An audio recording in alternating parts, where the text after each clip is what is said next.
Hi Karan, നമ്മുടെ ഈ ഒരു ഹോൾ ഓഫ് ഫെയിമിലേക്ക് ഞാൻ സ്വാഗതം ചെയ്യുന്നു. നമ്മുടെ ഈ ഒരു മീറ്റിംഗ്സ് എന്ന് പറയുന്നത് നമ്മുടെ ഈ ഒരു ഡിസ്കഷനിലൂടെ നമ്മുടെ ഓരോ ലൈഫിലും ചലഞ്ചസും ഉണ്ടാവും, അച്ചീവ്മെന്റ്സും ഉണ്ടാവും. നമ്മൾ നേടിയിട്ടുള്ള ചലഞ്ചസും അല്ലെങ്കിൽ നമ്മുടെ അച്ചീവ്മെന്റ്സ് ഒക്കെ നമ്മൾ പരസ്പരം ഷെയർ ചെയ്യുന്നതിലൂടെ ഒരാളെയെങ്കിലും നമ്മൾ ഇൻസ്പയർ ചെയ്യുക എന്നുള്ളതാണ് ഈ ഒരു ഹോൾ ഓഫ് ഫെയിമിന്റെ ഒരു ഇന്റൻഷൻ. ഇത് കരന്റെ സെക്കൻഡ് ഹോൾ ഓഫ് ഫെയിം ആണ്. സോ ഒരു സ്റ്റുഡൻ്റ് ആയിരുന്നു ആ സമയത്ത്, ഹോൾ ഓഫ് ഫെയിം ചെയ്യുന്ന സമയത്ത്. ഒന്ന് ബാക്ക്ഗ്രൗണ്ട് ഈ കാണുന്നവർക്ക് വേണ്ടിയിട്ട് ഒന്ന് ഷെയർ ചെയ്യാം. കാരണം എവിടെയാണ് സ്ഥലം, എന്താണ് ഇപ്പോൾ ചെയ്യുന്നത്, പഠനം ഏതുവരെയായി, കാര്യങ്ങളൊക്കെ ഒന്ന് ഷെയർ ചെയ്യാം. ഹായ് സാർ, എൻ്റെ പേര് കരുൺ. സാർ പറഞ്ഞ പോലെ കൊല്ലമാണ് സ്വദേശം. ഞാനിപ്പം second hall of fame achiever ആയിരിക്കുകയാണ്. ഞാൻ സ്റ്റാർട്ട് ചെയ്യുമ്പോഴും സ്റ്റുഡൻ്റ് ആണ്, സ്റ്റിൽ ലേണിംഗ് ആണ്. അപ്പോൾ ഞാൻ ചെയ്തുകൊണ്ടിരിക്കുന്നത് digital marketing and website development ആണ്. വേർഡ്പ്രസ് ആണ് എൻ്റെ ഡൊമൈൻ. സാറിൻ്റെ ഗ്രൂപ്പിലേക്ക് ചേരുന്ന സമയത്ത് ഒരുപാട് അപ്ഡേറ്റ്സിൻ്റെ കുറവ്, ടൂൾസിൻ്റെ നോളജിൻ്റെ കുറവ്, നമ്മളൊരു ക്ലയൻറ്റിനെ ഫോക്കസ് ചെയ്യേണ്ടത് എങ്ങനെയാണ്, അല്ലെങ്കിൽ അവരെ മാനേജ് ചെയ്യേണ്ടത് എങ്ങനെയാണ് എന്നുള്ള ഒരുപാട് ലിമിറ്റേഷൻസ് ഞാൻ നേരിടുന്നുണ്ടായിരുന്നു. അപ്പോൾ ഒരു കമ്മ്യൂണിറ്റി അല്ലെങ്കിൽ ലേണിംഗ് ഹബിലേക്ക് മാറണം എന്ന് ഞാൻ തീരുമാനിക്കാനുള്ള റീസണും അതാണ്. അപ്പോൾ സാറിൻ്റെ ഒരു വെബിനാറിൽ അറ്റൻഡ് ചെയ്യുന്നത് വഴി സാറ് തരുന്ന വാല്യൂ എത്രത്തോളം വലുതാണെന്നും അല്ലെങ്കിൽ സാറ് ഡെലിവർ ചെയ്യുന്ന കണ്ടന്റിന്റെ ഇമ്പോർട്ടൻസ് എന്താണെന്നും മനസ്സിലാക്കുകയും തുടർന്ന് ഞാൻ ഒരു വർഷം ബാക്ക് ഞാൻ ആ ഹോൾ ഓഫ് ഗ്രൂപ്പിലേക്ക്, കമ്മ്യൂണിറ്റിയിലേക്ക് ആഡ് ആവുകയും ചെയ്തിരുന്നു. ഓക്കെ, കരൺ എന്താ ശരിക്കും പഠിക്കുന്നത്? ഏത് സബ്ജക്റ്റാണ് ഇപ്പോൾ പഠിച്ചുകൊണ്ടിരിക്കുന്നത്? സാർ, ഞാൻ ചെയ്തിരിക്കുന്നത് degree bachelor of arts literature ആയിരുന്നു. അതിനുശേഷം ഞാൻ കോർപ്പറേറ്റ് മാനേജ്മെന്റിന്റെ കമ്പനി സെക്രട്ടറീസ് എന്ന് പറയുന്ന ഒരു പ്രൊഫഷണൽ കോഴ്സ്, CA പോലൊരു കോഴ്സ് ഞാൻ ചെയ്യുന്നുണ്ട്. അതിന്റെ എക്സിക്യൂട്ടീവ് ലെവലാണ്. അപ്പൊ അതൊരു law based, accounting based, management based ആയിട്ടുള്ള ഒരു പ്രൊഫഷനാണ്. അതിൽ നിന്നും ഡിഫറെന്റ് ആയിട്ട് ഞാനൊരു +2 ശേഷം digital marketing, computer management, excel application, ethical hacking, അങ്ങനെ കുറച്ച് സ്ട്രീംസ് എൻ്റെ ഇൻട്രസ്റ്റിന്റെ ബേസിൽ ഞാൻ കുറച്ച് സർട്ടിഫിക്കേഷൻസും കാര്യങ്ങളും ഗൂഗിൾ അങ്ങനെ ചെയ്തിരുന്നു. ഹബ്സ്പോട്ട്, ഗൂഗിൾ എന്നിവ പ്ലാറ്റ്ഫോം യൂസ് ചെയ്തിട്ട് ഞാൻ ചെയ്യുകയുണ്ടായി. അപ്പോൾ അതിൽ നിന്നും ഞാനൊരു പാർട്ട് ടൈം ഇൻകം എന്നുള്ള രീതിയിലാണ് ഞാനിത് സ്റ്റാർട്ട് ചെയ്യുന്നത്. സാറിൻ്റെ കമ്മ്യൂണിറ്റിയിൽ ജോയിൻ ചെയ്യുന്നവരെ സ്റ്റിൽ അതൊരു പാർട്ട് ടൈം ഇൻകം ആയിരുന്നു. മൗത്ത് പബ്ലിസിറ്റിയിൽ വരുന്ന എൻക്വയറീസ് ആയിരുന്നു എൻ്റെ ലീഡ്സ് എന്ന് പറയുന്നത്. സാറിൻ്റെ കമ്മ്യൂണിറ്റിയിൽ വന്നതിന് ശേഷമാണ് ഞാനത് പിച്ചിങ്ങിലേക്ക് കൺവേർട്ട് ചെയ്യാൻ തുടങ്ങിയത്. അതായത് എൻക്വയറീസിനെ പിച്ച് ചെയ്ത് നമ്മുടെ ഒരു ഡെലിവറബിളിലേക്ക് കൊണ്ടുവരിക എന്നുള്ള ഒരു ലീഡിലേക്ക് ഞാൻ മാറിയത്. ഓക്കെ, ആ സമയത്ത് നമ്മുടെ ഫസ്റ്റ് ഹോൾ ഓഫ് ഫെയിം ചെയ്യുന്ന സമയത്ത് 1 month 1 lakh ആയിരുന്നു. ഇപ്പോൾ എത്ര എമൗണ്ട്സ് അച്ചീവ് ചെയ്യാൻ കഴിഞ്ഞു? എന്തൊക്കെ കാര്യങ്ങളാണ് നിലവിൽ ചെയ്യുന്നത്? സാർ, ഞാനിപ്പോൾ ബില്ലിങ്ങിലേക്ക് കിടന്നപ്പോൾ 3.5 ലാക്കോളം എനിക്ക് മന്ത്ലി ബില്ലിങ്ങിലേക്ക് സാധിക്കുന്നുണ്ട്. 3.5 ലാക്ക് എന്ന് പറയുന്നത് മൾട്ടിപ്പിൾ പ്രോജക്ട്സിലൂടെ ആണെങ്കിൽ പോലും നമ്മളൊരു പിച്ചിങ്ങിലേക്ക് വരുമ്പോഴേക്ക് നമുക്കുണ്ടാവുന്ന ഒരുപാട് ചേഞ്ചസ് ഉണ്ട്. നമ്മുടെ ടീം മെമ്പേഴ്സിന് പേ ചെയ്യുക, നമ്മുടെ സർക്കിളിൽ പ്രോഫിറ്റ് ആൻഡ് ലോസ് മാനേജ് ചെയ്യുക.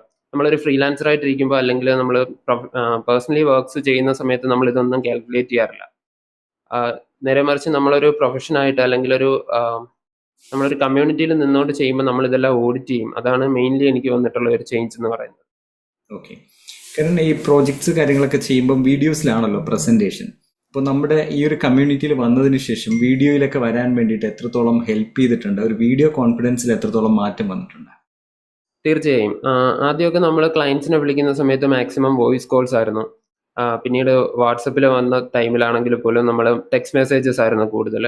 ഇപ്പോൾ എൻ്റെ ഒരു ഫോർമാറ്റേ മാറി. ഈ പറയുന്ന പോലെ തന്നെ ഒരു ലീഡ് വന്നു കഴിഞ്ഞാൽ കലൻഡർലി അപ്പോയിൻമെൻറ്റ് ബുക്ക് ചെയ്യാനും സൂമിലേക്ക് കൺവേർട്ട് ചെയ്ത് കോൾ എടുക്കാനും അവരുമായിട്ട് ഒരു സ്ക്രീൻ ഷെയറിങ്ങിലൂടെ ഡിസ്കസ് ചെയ്യാനും കൂടുതൽ അവരെ നമ്മളെ ഒരു ഫീൽ ലൈക്ക് എന്നൊരു അറ്റ്മോസ്ഫിയറിലേക്ക് മാറാൻ സാധിച്ചു. ഈവൻ നമ്മൾ കമ്മ്യൂണിക്കേറ്റ് ചെയ്യുന്നത് അവർക്ക് ഈസി ആയിട്ട് അക്സെപ്റ്റ് ചെയ്യാൻ പറ്റുന്നുണ്ട്. ഈവൻ ലാംഗ്വേജ് നമുക്കൊരു ബാരിയറായി വരാതിരിക്കുന്നു. അപ്പോൾ ഒരുപാട് നമുക്ക് വീഡിയോസ് ക്രിയേറ്റ് ചെയ്ത് തുടങ്ങുമ്പോൾ അതിന് ഒരുപാട് ചേഞ്ചസ് വരും. നമ്മളൊരു ആളെ നേരിൽ കണ്ട് സംസാരിച്ച് നമ്മൾ എങ്ങനെയാണോ കമ്മിറ്റഡ് ആവുന്നത് അതുപോലെ തന്നെ ആയിരിക്കും അവർക്ക് ഫീൽ ചെയ്യുന്നത്. വർക്ക്സിന്റെ ക്ലോസിംഗ് റേറ്റ് ഭയങ്കരമായിട്ട് ഇൻക്രീസ് ചെയ്യാനായിട്ടും സാധിക്കുന്നുണ്ട്. അതെ, നമ്മൾ ക്യാമറയിലേക്ക് വരുമ്പോൾ അത്രയും നമുക്ക് ട്രാൻസ്പെറൻ്റ് ആകുന്നുണ്ട്. ആൾക്കാർക്ക് നമ്മളെ ഒരു ട്രസ്റ്റ് വാല്യൂ, വിശ്വാസം വരുന്നുണ്ട്. അത് നമ്മളെ സെയിൽസിലേക്ക് എത്തിക്കുന്നു. കാരണം നമ്മുടെ ഈ ഒരു കമ്മ്യൂണിറ്റിയിൽ വന്നതിന് ശേഷം ബാക്കിയുള്ള മെമ്പേഴ്സുമായിട്ടൊക്കെ ഇൻട്രാക്ട് ചെയ്യുന്ന സമയത്ത്, പ്രത്യേകിച്ച് കഴിഞ്ഞ ഓഫ്ലൈൻ ഇവന്റ്, ഇതിനകത്ത് വന്നപ്പോൾ എന്തൊക്കെ ചേഞ്ചസ് ആണ് കരണിന് ഉണ്ടായിട്ടുള്ളത്? സർ, തീർച്ചയായിട്ടും നമ്മൾ ഒരു സർക്കിളിലേക്ക് വരുമ്പോൾ ആ സർക്കിളിലുള്ള മെമ്പേഴ്സ് നമുക്ക് ഒരുപാട് കോൺട്രിബ്യൂട്ട് ചെയ്യും. നമ്മളൊരു അറിയാത്ത ഒരാളോട് ഡൗട്ട്സ് ചോദിച്ചാൽ ഒന്നെങ്കിൽ അതൊരു ട്യൂട്ടോറിയൽ ബേസിസിലായിരിക്കും, അല്ലെങ്കിൽ ഒരു പെയ്ഡ് ബേസിസിലായിരിക്കും. നമുക്ക് കിട്ടുന്നതിനും അല്ലെങ്കിൽ നമുക്ക് അച്ചീവ് ചെയ്യുന്നതിനും ഒരുപാട് ലിമിറ്റേഷൻസ് ഞാൻ ഫേസ് ചെയ്യാറുണ്ടായിരുന്നു. ഒരുപക്ഷെ നമ്മൾ ചോദിക്കുന്നതിന്റെ വാല്യൂ ഒരുപാട് വലുതായിരിക്കും, അല്ലെങ്കിൽ ഒരുപാട് ചെറുതായിരിക്കും. നമുക്ക് ഡെലിവറി കിട്ടുന്ന ആൻസേഴ്സ് വളരെ കുറവായിരുന്നു. ബട്ട് ഒരു കമ്മ്യൂണിറ്റിയിലാവുമ്പോൾ കമ്മിറ്റഡ് ആണ്.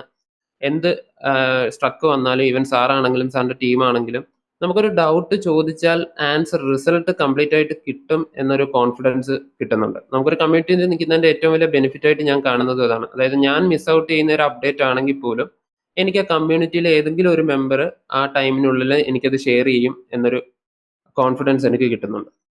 ഓക്കെ, നമ്മുടെ ഈ ഒരു പ്രോഗ്രാം കാണുന്ന ധാരാളം ബിഗിനേഴ്സ് ആയിട്ടുള്ള ആൾക്കാരുണ്ട്, പ്രത്യേകിച്ച് കോളേജിലൊക്കെ പഠനമായിട്ടൊക്കെ ആയിരിക്കുന്ന ആൾ. ഇപ്പോൾ കാരണം ആ ഒരു സ്റ്റേജിലാണ്. ഫസ്റ്റ് ഒരു 1 lakh പെർ മന്ത് ചെയ്തിട്ട് ഇപ്പോൾ ഫ്രീലാൻസ് ആയിട്ട് ധാരാളം പ്രോജക്ട്സ് ഹാൻഡിൽ ചെയ്തുകൊണ്ട് 3.5 മുകളിൽ അച്ചീവ് ചെയ്യാനായിട്ട് കഴിയുന്നുണ്ട്. അപ്പോൾ ഈ തുടക്കക്കാരായിട്ടുള്ള അല്ലെങ്കിൽ ഒരു ഡിജിറ്റൽ മാർക്കറ്റിംഗിലേക്ക് വരുന്ന ആൾക്കാരോട് കാരണം എങ്ങനെയായിരിക്കും അപ്രോച്ച് ചെയ്യുക? അവരോട് എന്ത് നിർദ്ദേശമായിരിക്കും കൊടുക്കുക?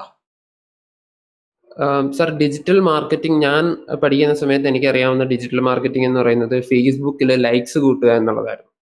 ഒരു ടൈം കഴിഞ്ഞപ്പോൾ നമ്മളിലേക്ക് വരുന്നത് പെയ്ഡ് പ്രൊമോഷൻസ് ആയി മാറി. പെയ്ഡ് പ്രൊമോഷൻസ് എന്ന് പറയുമ്പോൾ മറ്റൊരാളുടെ എമൗണ്ടിന് നമ്മൾ ലയബിൾ ആണ്. മീൻസ് അവർ തരുന്ന എമൗണ്ട് സ്പെൻഡ് ചെയ്ത് അവർക്ക് റിസൾട്ട് കിട്ടിയില്ല എന്നുണ്ടെങ്കിൽ നമ്മൾ അതിന് ക്വസ്റ്റ്യനബിൾ ആണ്, ആൻസറബിൾ ആണ്. അപ്പൊ ആ ടൈമിൽ നമ്മളുടെ ലേണിംഗ് ഇല്ലാതെ നമ്മൾ ഒരാൾക്ക് വേണ്ടി വർക്ക് ചെയ്യാൻ ഒരിക്കലും സാധിക്കില്ല. അപ്പം ഡിജിറ്റൽ എന്ന് പറയുന്നത് ഇപ്പം വൈഡ് ആണ്. മീൻസ് എല്ലാ കണ്ടന്റ്സും ഡിജിറ്റലായി മാറിക്കൊണ്ടിരിക്കുകയാണ്. ഈവൻ ഒരു ക്ലയന്റിനെ സ്റ്റാർട്ട് ചെയ്യുന്ന മുതൽ അവരുടെ ബിസിനസിന്റെ ഏതൊരറ്റത്തേക്ക് എത്തിക്കുന്നതും ഡിജിറ്റൽ വേർഷനിലാണ്. അപ്പോൾ ഇന്നത്തെ ഒരു കാലത്ത് നോളജ് കുറച്ചും കൂടി എളുപ്പമായിട്ട് ആക്സസ് ചെയ്യാം. അതുപോലെ തന്നെ ഒരുപാട് വിൻഡോസ് ഉണ്ട്. അപ്പം അതിൽ ബെറ്റർ ഏതാണ്, ഏത് ടൂൾ യൂസ് ചെയ്യണം, അങ്ങനെയുള്ള കുറച്ച് റിസർച്ച് ആൻഡ് സ്റ്റഡി നടത്താൻ, അതുപോലെ ഒരു കമ്മ്യൂണിറ്റിയിലൊക്കെ ജോയിൻ ചെയ്യാൻ താല്പര്യമുള്ളവരാണെങ്കിൽ തീർച്ചയായിട്ടും അവർക്ക് ഡിജിറ്റൽ മാർക്കറ്റിംഗ് ചൂസ് ചെയ്യാം. ജസ്റ്റ് റീഡിംഗ് നോളജ് ഉണ്ടെങ്കിൽ അവർക്ക് തീർച്ചയായിട്ടും സ്റ്റാർട്ട് ചെയ്യാൻ പറ്റുന്ന ഒരു പ്രൊഫഷനാണ്. ബട്ട് കണ്ടിന്യൂ ചെയ്യണമെങ്കിൽ മാർക്കറ്റ് സ്റ്റഡിയും മറ്റ് ഓഡിറ്റിംഗ് സ്കിൽസും ഡേറ്റ മാനേജ്മെന്റ് സിസ്റ്റവും ഒക്കെ നമ്മൾ ഓൺ ദ ഗോ അത് ബിൽഡ് ചെയ്തെടുക്കണം. ഓക്കെ, വളരെ സന്തോഷം നമ്മുടെ ഇതിലേക്ക് വന്നതിന് ശേഷം ഇത്രയും പ്രോഗ്രസ് കാണുന്നതിൽ. നമ്മുടെ ഈ ഒരു ഹോളോ ഫ്രെയിംസ് എന്ന് പറഞ്ഞാൽ ഓരോ മൈൽ സ്റ്റോൺ നമ്മൾ ടച്ച് ചെയ്യുമ്പോഴാണ് ഹോളോ ഫ്രെയിംസിലേക്ക് വരിക. ഇപ്പോൾ നമ്മൾ 3.5 ആണെങ്കിൽ അടുത്തൊരു 10 lakhs വരെ പെർ മന്തിന് മുകളിൽ നമുക്ക് അടുത്ത ഹോളോ ഫ്രെയിമിൽ നമുക്ക് ഇരിക്കണം.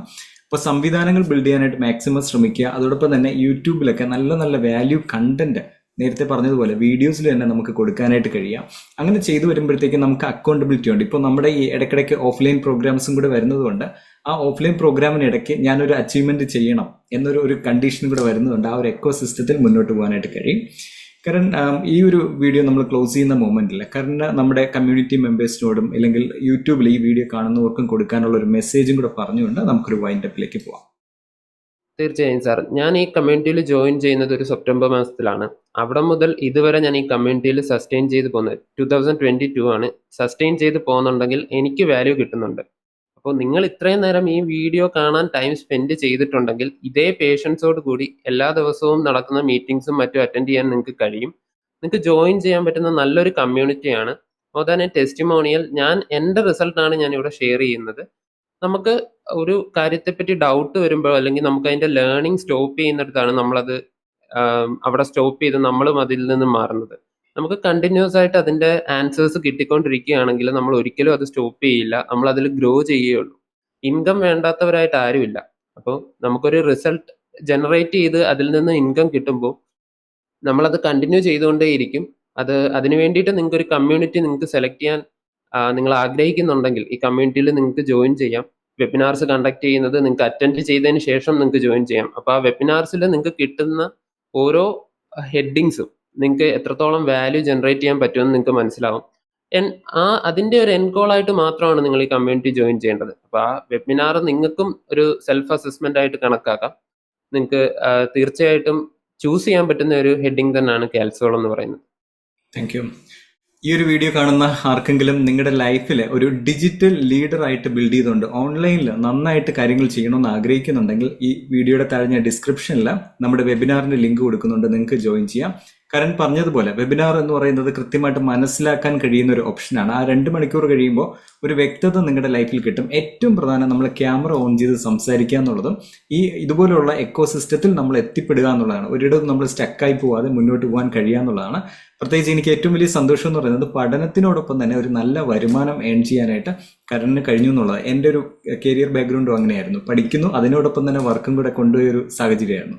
സോ അതുകൊണ്ട് തന്നെ ഇതുപോലെയുള്ള ഒത്തിരി ആൾക്കാർ നമ്മുടെ നാട്ടിൽ പഠനത്തിന്റെ എക്സ്പെൻസ് പോലും സ്ട്രഗിൾ ചെയ്യുന്ന ആൾക്കാരുണ്ട്. അപ്പോൾ നിങ്ങൾക്കും ഇതുപോലുള്ള ഓപ്പർച്യൂണിറ്റികൾ അവൈൽ ചെയ്ത് മുന്നോട്ട് പോകാനായിട്ട് കഴിയട്ടെ എന്ന് ആശംസിക്കുന്നു. കാരണം അതുപോലെ നമുക്ക് വീണ്ടും അടുത്തൊരു മൈൽ സ്റ്റോണിൽ വീണ്ടും നമുക്ക് മീറ്റ് ചെയ്യണം. ഒരു 10 lakhs മുകളിൽ പെർ മന്ത് അച്ചീവ് ചെയ്യുന്ന സമയത്ത് നമുക്ക് വീണ്ടും കണക്റ്റഡ് ആവാം. മുന്നോട്ട് തന്നെ ഈ യാത്ര പോകട്ടെ, കണക്റ്റഡ് ആയിരിക്കാം.